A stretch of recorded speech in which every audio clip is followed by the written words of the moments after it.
સાવલી તાલુકાના લામડાપુરાની પ્રાથમિક શાળાને ગ્રામજનોએ તાળાબંધી કરી હોબાળો મચાવ્યો। શાળાના મુખ્ય દ્વાર પર ગ્રામજનોએ કરી તાળાબંધી। ગ્રામ પંચાયતના પરિસરમાં વિદ્યાર્થીઓને શિક્ષણ માટે બેસાડાયા। વડોદરા જિલ્લાના સાવલી તાલુકાના રામરાપુરા ગામની પ્રાથમિક શાળાના આચાર્ય વિરોધ આક્ષેપ કરી તાળાબંધી ગ્રામજનો દ્વારા કરવામાં આવી હતી।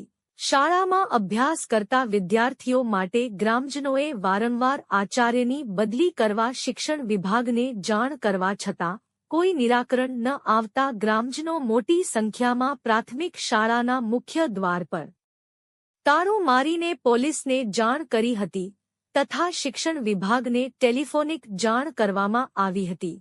ગ્રામજનોનો આક્ષેપ છે કે શાળાના આચાર્ય કોઈ નશો કરીને શાળામાં આવતા હતા, તેથી વિદ્યાર્થીઓના ભવિષ્ય સાથે ચેડા કરવામાં આવે છે। ગ્રામજનોને મંજુસર પોલીસ મથકમાં જાણ કરી હતી। રિપોર્ટર કિરણસિંહ સોલંકી। શું નામ તમારું? પ્રકાશ રાઠવા। અહીંયા લામડાપુરા સ્કૂલમાં આપ નોકરી કરો છો? હા હા। ગામ લોકોની ફરિયાદ છે કે આપ દારૂ પીને કાયમ આવો છો, આપનું શું કેવું છે? ના, અત્યારે પીધેલા તો સાહેબ તમને ના કરશો, બરાબર?